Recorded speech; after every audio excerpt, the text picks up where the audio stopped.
Don't talk now. Hello, we're just at Gypsy Lane in Middlesbrough.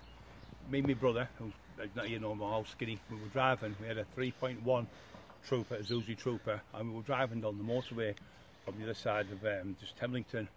And as we were driving along, this car come across the ravine on the grass, across the road, and it nearly hit us, so we pulled to the side of it. Anyway, he drove off and he was all over, his head wobbling. I thought, he's pissed out of his head, so then he's back on the other side of the ravine, and back on the other side, all the traffic was stopping, it was all over the road. So anyway, he came up here. Anyway, we thought, shit, we come down here, and I thought we're going to have to stop. So I jumped out, and he stopped down the bottom of here, and he's coming from this way, coming up this way. So down the bottom of here, turn it round please, at the bottom of here, he stopped just near that, where that car's coming there, right? So I jumped out, and my brother said, what are you doing? You're going to get killed. So anyway, I grabbed the door handle, he pulled me, and he pulled me over because he just took off with the car. So get back in the Jeep, drive along again, and this wasn't like this then. You could go all the way right the way around. It was a place, right?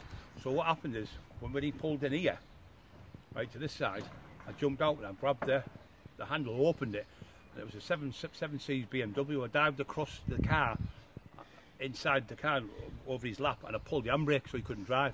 Anyway, I nearly I was going to elbow him in the face because he tried to start the car again. I took the keys out the car and realised there was something not right, so I thought he'd had an heart attack. Anyway, I looked on the floor and there was an insulin pin, so he was insulin diabetic. So I got straight on the phone, phoned the ambulance.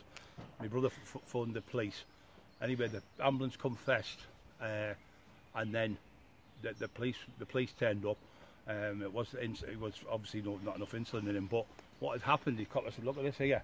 And he pointed up there, and there was loads of kids walking down this road, like maybe 20-30 kids coming out of the school, local school.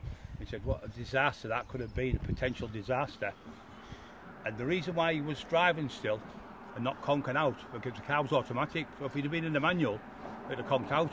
But because it was automatic, he kept putting his foot on the pedal, and you obviously, when you're out, you go like you go in the coma with it. So yeah, just another little story. Me and my brother saved them kids that day. I believe the policeman said potential disaster. So yeah, cheers guys, another little story.